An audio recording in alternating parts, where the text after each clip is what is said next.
One of the things I love doing on this Daily Tech podcast is exploring the digital transformation of everything and learning more about the impacts that technology is having on industries and our lives in ways that you wouldn't normally associate with technology. And aside from the obvious Hollywood projects, Emmy Award-winning director Elijah Allen Blitz and his producing partner and actress Brie Larson first set off my tech spidey senses with a VR experience that they created called The Messy Truth, which won them an Emmy back in, I think it was 2020. And I loved how they were using technology to allow the viewer to see the world through the eyes of somebody else, whether that be a different race or gender, for example. And at the time, it really got me thinking about the powerful impact technology can have on improving our perspective and how we treat each other. So, they have an already impressive track record of bringing the future of storytelling to audiences through innovative technology. So when I heard that Elijah and Brie have another innovative new project coming out on Disney Plus called Remembering, I felt compelled to invite them on the podcast today. And I don't want to reveal any spoilers, so buckle up and hold on tight, because no matter where you're listening in the world, through the wonders of technology, I'm going to beam your ears all the way to Los Angeles so you can join me in conversation with Elijah Allen Blitz to discuss Remembering, the technology behind it, why it was created, and their inspirations behind it. So, a massive warm welcome to the show. Can you tell the listeners a little about who you are and what you do? Yeah, so my name is Elijah Allen Blitz. I am a director, and in the last 8 years, I've been focused primarily on directing virtual reality experiences, and that has kind of led me into this new world of technology, and you know what a lot of people are calling the Wild Wild West, or has been referred to as such. And I've heard that. I'm sure you've heard that enough times on too many panels talking about VR and AR, and that's this world right now. But it is cool that we're kind of getting to create this and make it up as we go along. But this latest project is actually more in the AR space, and this is one of my first adventures into that world. But it's all very connected. It's a lot of the same people that I've worked with on a lot of VR projects and similar technology, but always just kind of looking to push the bounds and use technology to advance storytelling. Fantastic. And I'm looking forward to diving deeper into this. But before we do, I want to take you back in time for a moment. Before the days of virtual reality, even Tron, let's go back even further than that. I mean, can you remember where your passion for tech and movie making came from? How those worlds collided? And ultimately, if we're talking Hollywood here, share your origin story with us. Yeah, really, I've been making movies since I was little. Like, that was just what I remember when they asked me when I was in, I don't even know, like one elementary school, they said, you know, what part do you want to be in the school play? And I said, I want to direct the play. And so, you know, it was always something. I was always making movies with my brothers. Actually, the only A that I ever received was in a social studies class because the teacher let me make movies instead of write papers.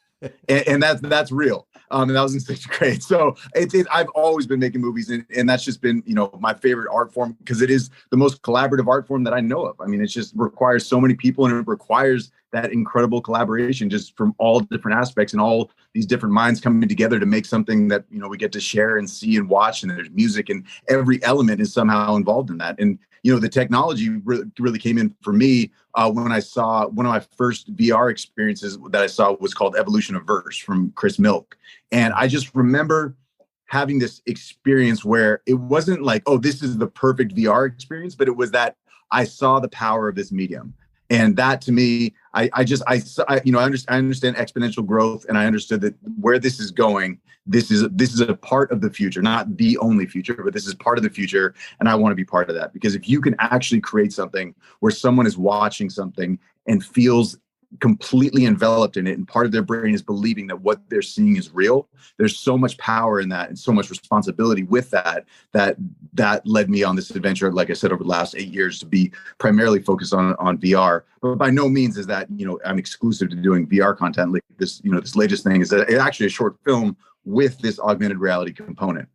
So it's all things because I really listen. I don't know if you've gotten to watch this Light and Magic documentary on Disney Plus, but it's just, you know, seeing stuff like, you know, E.T. and Jurassic Park and Star Wars. I mean, these are the movies that just ignite my heart. And those are the movies that make me want to make movies. And so the technology is such an incredible and important part of that, because that's what allows the stories to go deeper, further, better, beyond, like blow your mind and just immerse you in a deeper way. So if there's a way that I can be part of that and, you know, pushing that forward, creating new things, I'm so into it.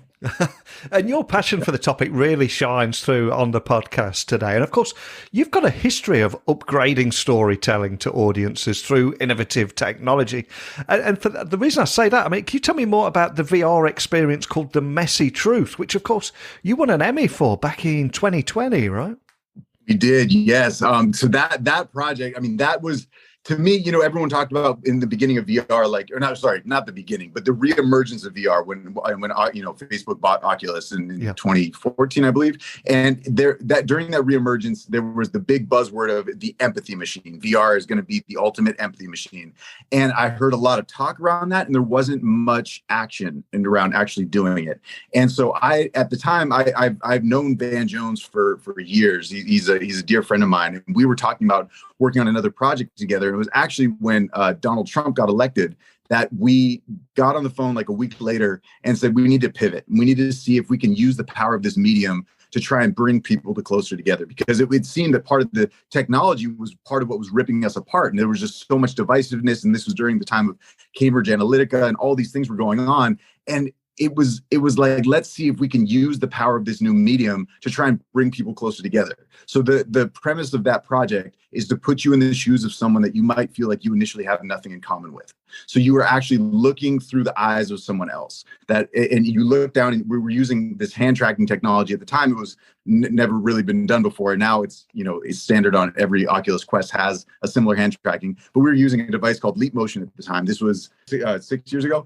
Anyway, so what happened was we decided we wanted to put the viewer in someone else's shoes, but then that wasn't enough. We were, you know, I was really following the research of Jeremy Bailenson out of Stanford, and one of, you know, some of the stuff that he studied was showing the power of immersion and how when you actually can look down and see your hands or your body of someone else, there's another level. Because when you're in a VR headset, just the fact that your peripheral vision is completely taken up, your brain is already processing what you're seeing, not as something that you're witnessing, but something you're experiencing. So then by taking it, giving you actually agency over your hands without even having to hold controllers, but you can look down and see your hands of a different race or a different gender, and you're completely embodied in someone else's shoes. Then it was like, okay, we have to do that. So we were one of the first projects to actually utilize taking a 360 video with incredible actors and then putting it inside of a game engine to give you this experience of real presence for the first episode was, they're all based on true stories, but the first episode was with Winston Duke from Black Panther. And he plays your dad, and you are in the body of a 12-year-old African-American boy, and you're pulled over and harassed by the police. And it's, you know, like I said, all based on true stories, but you're buckled into this car seat, and you can look down and you see your hands, you know, for a lot of people of a, you know, like I said, a different race or a different gender, depending on who you are. And that was the first episode. And, you know, the second episode was with Brie Larson, and that was about sexual harassment in the restaurant industry. And we put you in the shoes of a female waitress who is getting her performance review, and the boss is inappropriate and you know, coming on to you. And it's not something, we always had to find a balance with these episodes where it's not something that can actually cause PTSD, where it's not too traumatic, but at the same time gives you the impact of really what, you know, these experiences can feel like to some degree using the technology that we have available to us at the time. So that's something that, you know, we're continuing to push forward. It's really Van and Brie and myself, and we're, you know, just really, that's something we'll never give up on, because we see that as the goal of it is to become a curriculum for empathy that can eventually just live on. And there can be hundreds of these episodes from all perspectives of all walks of life. You could just put on a headset and you could be in someone else's shoes. Wow, so powerful. I'm just thinking out loud here. I always say on this podcast every single day that technology works best when it brings people together. But can you imagine how better the world would be if you strapped a headset on and put them in somebody else's shoes? It would solve so many problems, wouldn't it?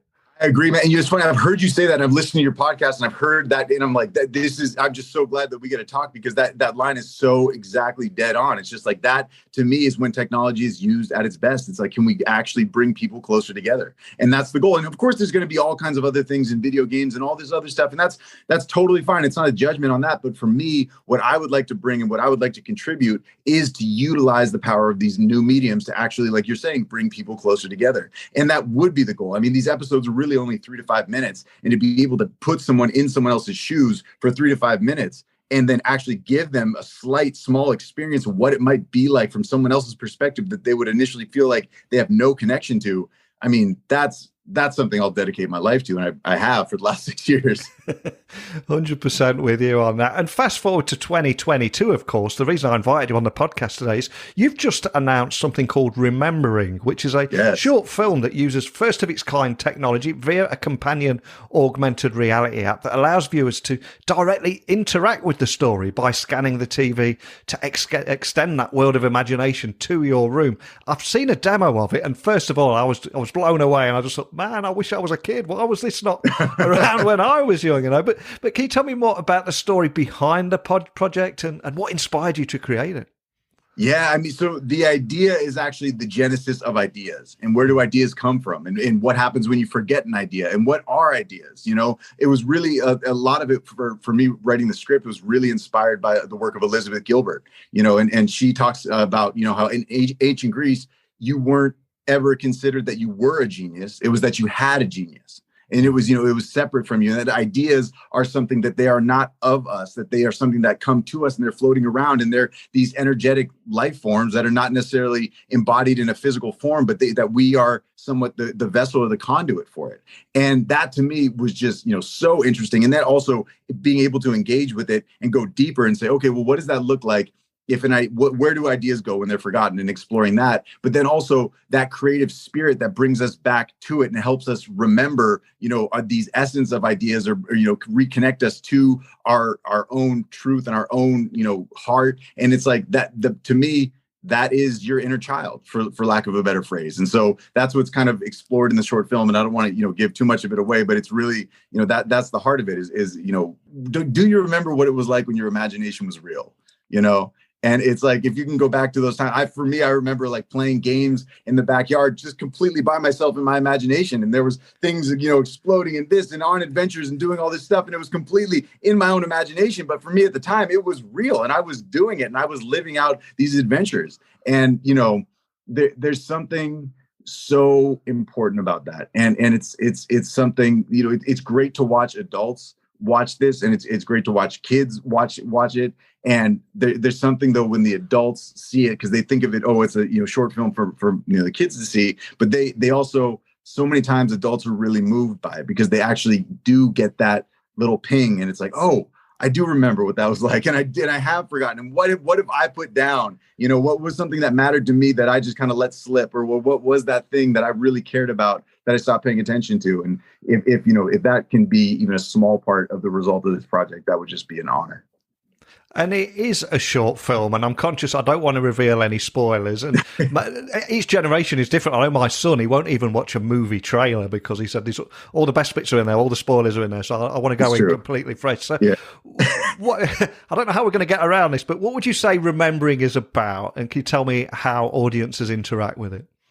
Oh yeah, so there's Remembering the short film, and then there's also Remembering the AR experience, like you're saying, that is the companion piece to the film. So the short film plays on its own, and you do not need to download any app. You can just watch this completely straight through on its own without having to go into any other type of device or setting or whatever you want. You could just watch this as a short film, which is the way it's intended. And if you're interested, there's also the option for families to download this app through Disney Plus. And for Disney Plus subscribers, you can hold up your phone or your iPad to the TV, and the world of imagination will actually come off the screen into your living room. And there will be dolphins hopping out of your floor, and there will be waterfalls on your coffee table, and there will be butterflies circling around your room. And there's a lot going on. And that was actually helped co-created by one of the co-stars of the movie, which is actually Brie and my 6-year-old neighbor named Dusty. And that was really, when we asked her, what is the world of imagination? A lot of the stuff you see in the film is really just her describing what the world of imagination is to us. And we brought that to life through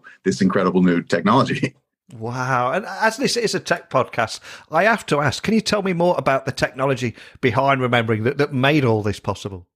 Oh, yeah. So there's a lot. We did a lot of, we really pushed the bounds. So we worked with the Disney Studio Lab, which is just an incredible group of artists and creatives that are at Disney that just are completely immersed in all the newest cutting edge technology. And they are just completely there to support storytellers in making the most innovative next step, next gen storytelling possible. And they're an incredible team. And what ended up happening was we shot this entirely on one of the volumetric stages. So, similar to the one, not the one where they shot The Mandalorian, but similar to the idea where you're on this enormous stage that everything you're looking at in the film was actually there. So when you see the little girl or Brie reacting to something that's in the environment, that was because they were actually looking at it. It wasn't like just a bunch of blue screen or green screen or a bunch of VFX. It was actually on these enormous LED walls inside of this entire world. So that was an incredible part of the technology. We also used like live on-set projection mapping. So when you see the idea, circling around or flying around, and all the light and all that is all live on-set projection mapping. And then obviously there's the AR experience, which is the companion piece if you decide to be adventurous and go down that route, which hopefully your listeners will get to check out. And that was something I've actually been wanting to do for about 5 years. I've been talking about this idea and been told it was impossible so many times. The technology just wasn't there. And again, working with the Disney Studio Lab, they were like, let's figure this out. And it was just like jump in with both feet. And we worked with some incredible teams and really made this thing possible. So you're able to, like you said, you hold up your phone or your iPad to the TV and it scans your room and just your entire world becomes the world of imagination. And for anybody listening, I do urge that they download the app and check out that because it is phenomenal. And what struck me was, I think it was around 5 years ago, a leader at IBM said that the last best experience that anyone has anywhere, that quickly becomes the minimum expectation for the experience they want everywhere. And we see that happen time and time again in our lives. So I'm curious, do you think a short film like this will create a new experience that will then set new expectations for modern audiences? Because it really seems that you're not only breaking that fourth wall, but also creating something entirely different that users are going to want more of. It's so funny working in all these new mediums for so long. I've always felt like I've been so ahead or like too early on different things, with hand tracking and all this different stuff we've been doing. This is the first time in a project where I actually feel like it's right on time. It's an incredible feeling to be like, okay, I actually feel like the where everyone is at with their appetite to explore, where the technology is with the ease of use. I feel like this is actually right there. And the date we're recording this is the Apple event is happening right now, so They could easily be announcing AR glasses as we speak, but we have no idea. So I feel like we're right there. Like it's really right on the cusp, and it's such a great feeling to actually feel like we're doing this. And one of the things when we had the incredible honor and opportunity to show Bob Chapek, the CEO of Disney, he said it's the future of storytelling, and that's what we've gotten to do with this incredible opportunity, working with the Studio Lab and working with Disney and the whole team in this creating this story is like you said, it is a short film, but this is hopefully just the beginning, because to me, I see this as at least part of the future of how humanity will interact with entertainment. And there will be many ways that happens, and there always is, and that's constantly evolving. But this is something that the ease of use is right there. It's so simple. I mean, so many times people watch, they're on their phones while they're watching shows anyway. So it's like, why not use that device that's in your hand already to engage with the story in a deeper, more meaningful and immersive way? Absolutely with you on that. And funny you should mention the Apple event. It was my thoughts as well when I came here to do the interview today. I wasn't going to say anything, but check us out. We've sacrificed the big tech event to Who talk knows? about it. It's amazing timing. Who knows what's getting announced right now? We're just like, let's see. And I'm curious, obviously, you and Brie, you're the creators here, and I'm curious, have you tried the demo of the experience together? And what were both of your favourite aspects of the experience? Because I suspect you may have both had different takeaways.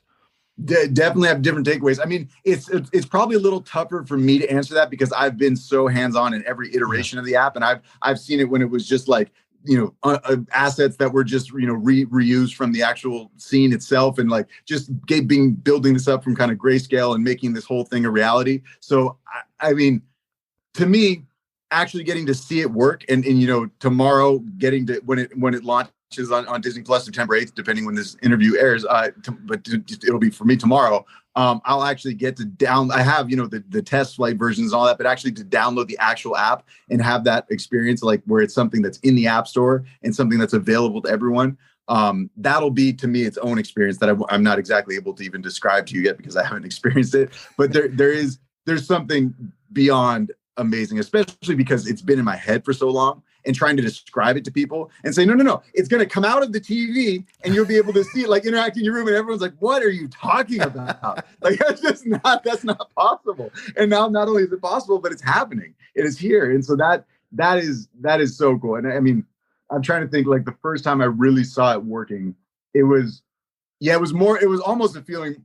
In that case, it was almost of like relief. It's like, it works. It's not just like this thing. It actually works. But in terms of like favorite parts, it's hard. It's really hard to say because I'm so, connected to every element of it. And just like the fact that the waterfall itself just pours off of your television and into your room. It's, there's stuff like that where it's like, that's just, to me, it's so cool.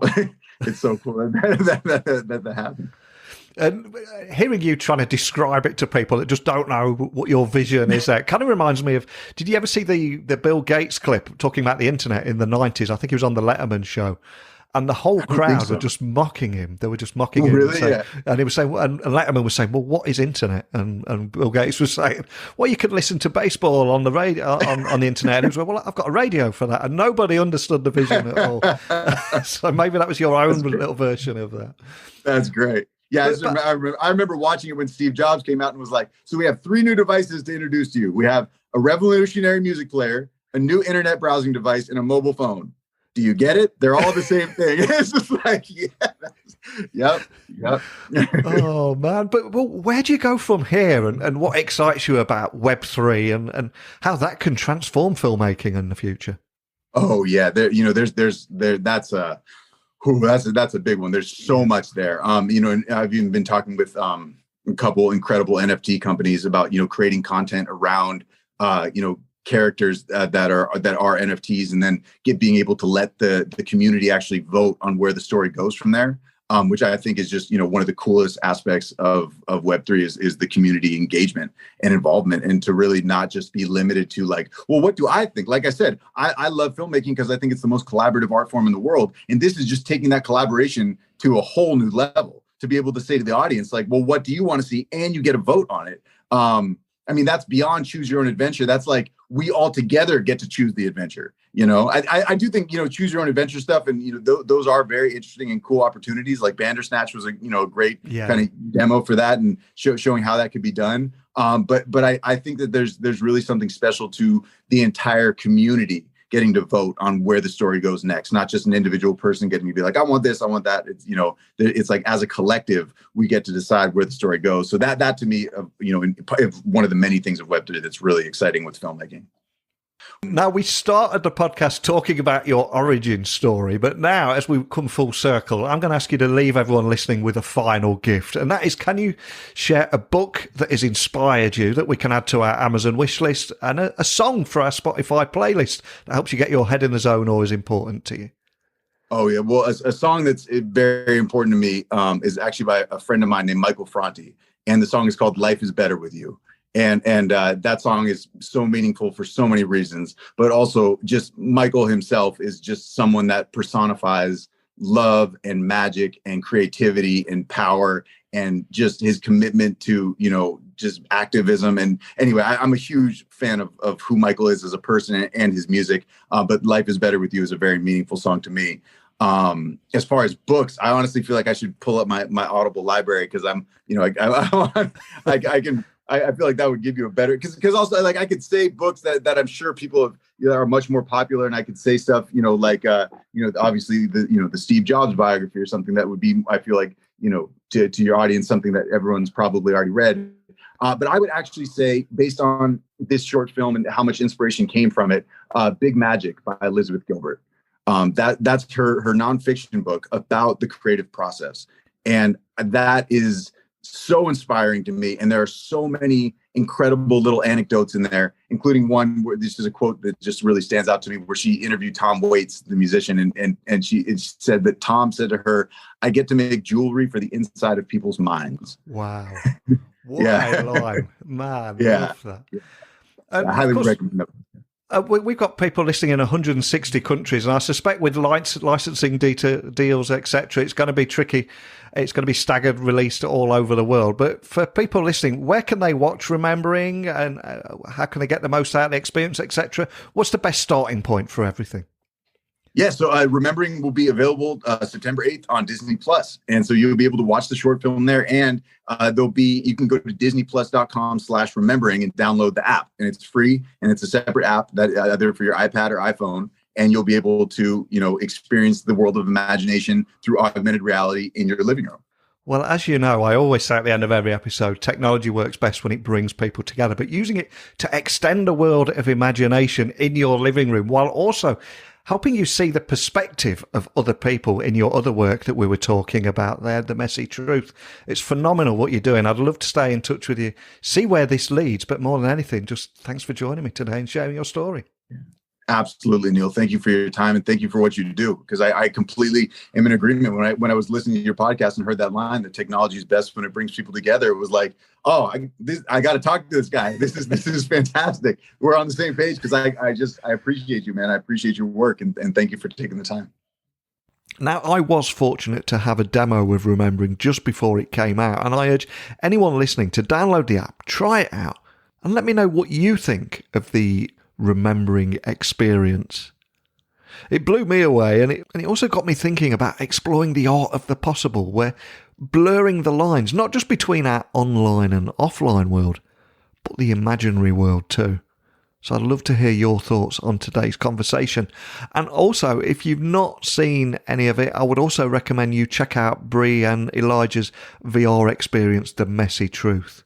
As I said, the way that they use storytelling to help the viewer see the world through somebody else's eyes really got me thinking about the potential to upgrade digital storytelling, and wow, what a difference it could make to the world too if we were all able to see the world through somebody else's eyes. But as always, please email me now, techblogwriter@outlook.com, Twitter, LinkedIn, Instagram, TikTok, whatever it is. You probably find me at Neil C. Hughes, but don't just hit the connect or follow. Please send me a little message. Tell me you listened to the episode. Tell me what you thought. If you've got any questions, or if you have a story that you'd like to sit down and share with me, I've got an open door policy here and we'll work something out. But that's it for today's episode. So just a big thank you for listening as always. And until next time, don't be a stranger.